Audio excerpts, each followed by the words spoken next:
معرکہ احد شوال 3 ہجری کو ختم ہوا تو میدان جنگ بڑا دردناک منظر پیش کر رہا تھا۔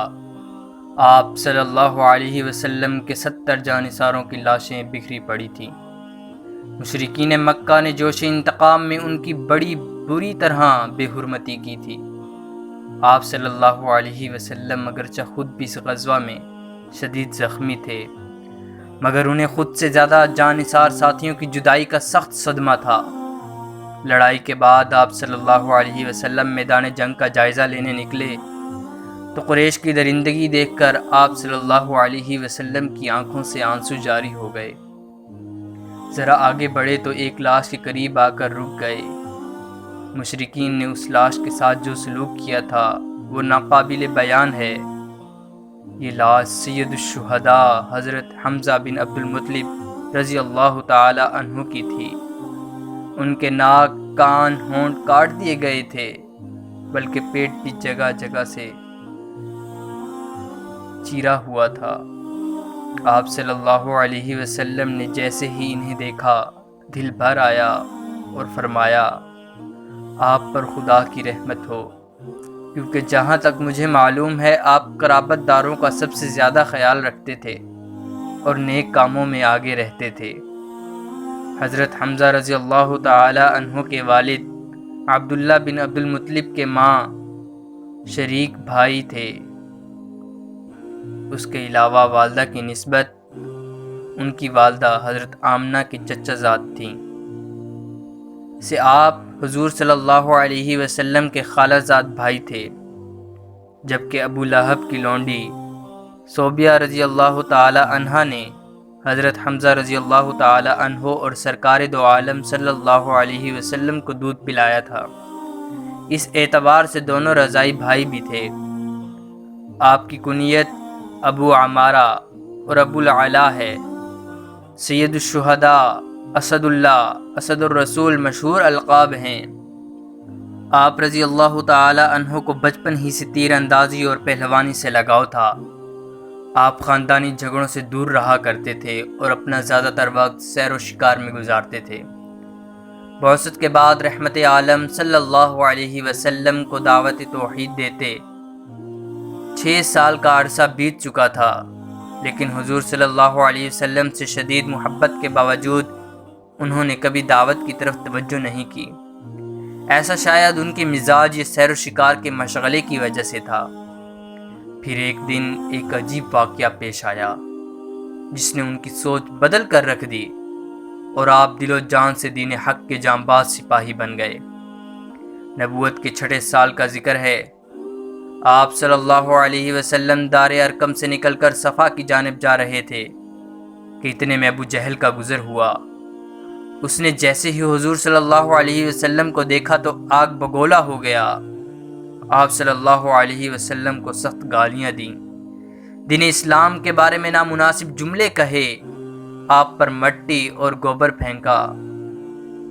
آپ صلی اللہ علیہ وسلم نے انتہائی صبر و تحمل سے کام لیا، اس کے کسی جملے کا جواب نہ دیا، یہاں تک کہ وہ تھک ہار کر خود ہی وہاں سے چلا گیا۔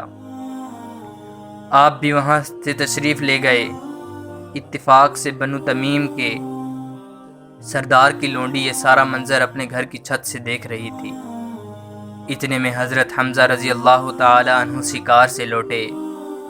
جیسے ہی ان کے گھر کے قریب سے گزرے، اس نے انہیں مخاطب کیا، اے ابو عمارہ، کاش تھوڑی دیر پہلے تم یہاں موجود ہوتے تو دیکھتے کہ عمرو بن ہشام یعنی کہ ابو جہل نے تمہارے بھتیجے کے ساتھ کیا ناروا سلوک کیا، گالیاں بکیں اور بری طرح ستایا، لیکن ابن عبداللہ یعنی کہ محمد صلی اللہ علیہ وبارک وسلم نے کچھ جواب نہیں دیا اور بے بسی کے ساتھ واپس چلے گئے۔ یہ سننا تھا کہ حضرت حمزہ کی رگ حمیت پھڑکی، غصے سے بے قابو ہو کر تیر کمان لیے سیدھا کعبہ کا رخ کیا۔ ابو جہل اور دیگر مشرکین مکہ مجلس میں بیٹھے گپے ہانک رہے تھے۔ آپ رضی اللہ تعالی عنہ نے نہ آؤ دیکھا نہ تاؤ، فوراً آگے بڑھ کر ابو جہل کے سر پر اس زور سے کمان ماری کہ خون کا فوارہ ابل پڑا۔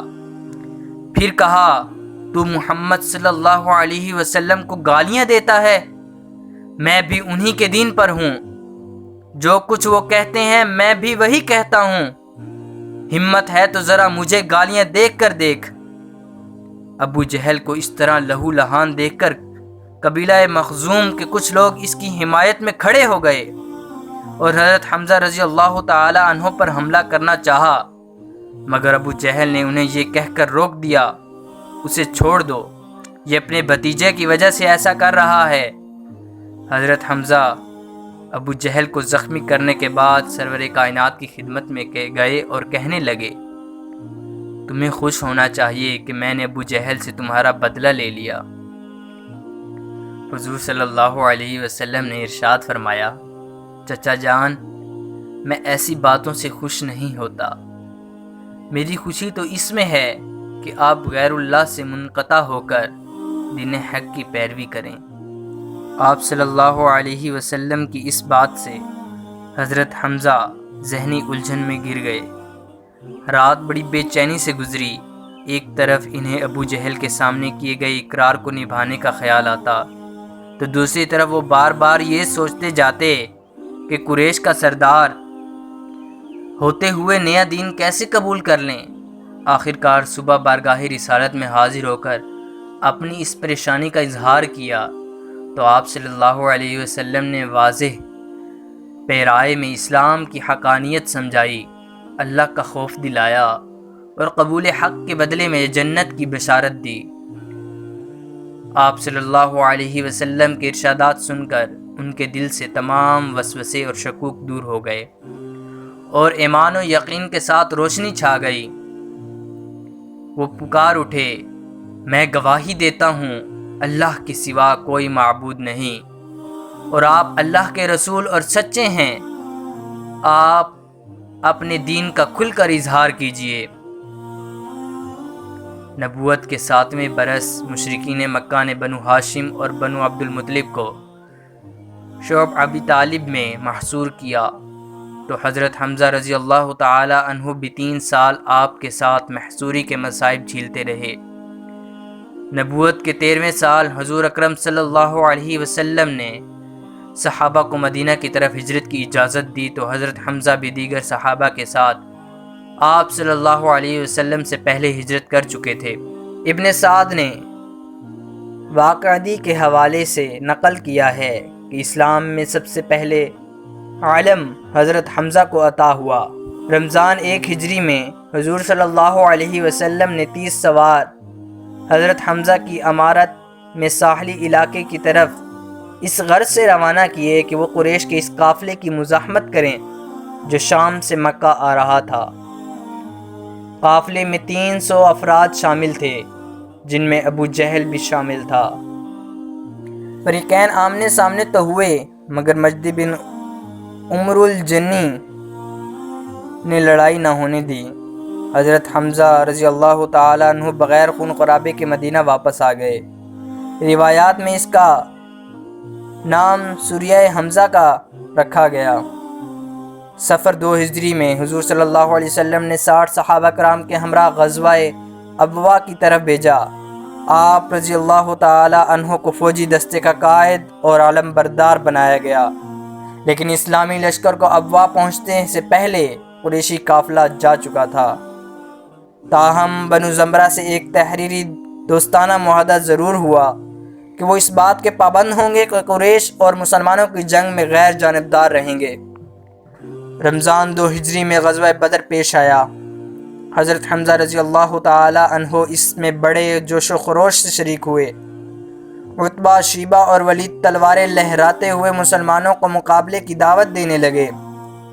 مسلمانوں کی طرف سے عوف، معاذ اور عبداللہ بن رواحہ آگے بڑھے۔ چونکہ یہ تینوں مدینہ کے باشندہ تھے اس لیے قریشیوں نے لڑنے سے انکار کر دیا اور کہا یہ ہمارے برابر کے نہیں، قریش میں سے کسی کو بھیجو۔ آپ صلی اللہ علیہ وسلم نے حضرت حمزہ، علی اور عبیدہ بن حارث رضی اللہ تعالی عنہ کو حکم دیا کہ جاؤ ان کا مقابلہ کرو۔ حکم سنتے ہی یہ تینوں جانثار تلواریں لہراتے ہوئے اپنے حریف کے سامنے جا کھڑے ہوئے۔ حمزہ کا مقابلہ شیبہ سے، علی رضی اللہ تعالیٰ کا ولید سے، اور عبید رضی اللہ تعالیٰ عنہ کا مقابلہ عتبہ سے ہوا۔ حمزہ اور علی رضی اللہ تعالیٰ عنہ پہلے وار میں ہی اپنے حریف کو جہنم واصل کرائے۔ عتبہ اور عبیدہ رضی اللہ تعالیٰ عنہ کا مقابلہ دیر تک جاری رہا۔ دونوں کو زخم آئے۔ حضرت عبیدہ کا زخم نہایت گہرا تھا۔ حمزہ اور حضرت علی رضی اللہ تعالیٰ نے یہ صورت حال دیکھی تو آگے بڑھ کر عتبہ کا کام تمام کر دیا۔ تینوں کو ہلاک ہوتے دیکھ کر قریش کے نامور جنگجو طعیمہ بن عدی کو سخت جوش آیا۔ وہ ہنکارتا ہوا میدان جنگ میں کودا۔ حضرت حمزہ رضی اللہ تعالی عنہ فوراً اس کی طرف بڑھے اور ایک ہی وار میں اسے موت کی نیند سلا دیا۔ یہ دیکھ کر کفار نے مسلمانوں پر حلہ بول دیا۔ مسلمان تعداد میں کم تھے لیکن بہادری سے لڑے۔ حضرت حمزہ رضی اللہ تعالی اس موقع پر دونوں ہاتھوں سے تلوار چلا رہے تھے۔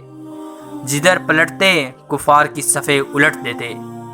اس طرح مسلمانوں نے اللہ کی مدد سے مختصر وقت میں کفار کو شکست فاش دی۔ ابو جہل سمیت قریش کے بڑے بڑے سردار مارے گئے، درجنوں گرفتار کر لیے گئے۔ جنگ کے بعد مشرکین میں سے ایک کہنے لگا، یہ کون شخص تھا جس نے شتر مرغ کی پر کی کلغی لگا رکھی ہے؟ اس نے سب سے زیادہ نقصان پہنچایا۔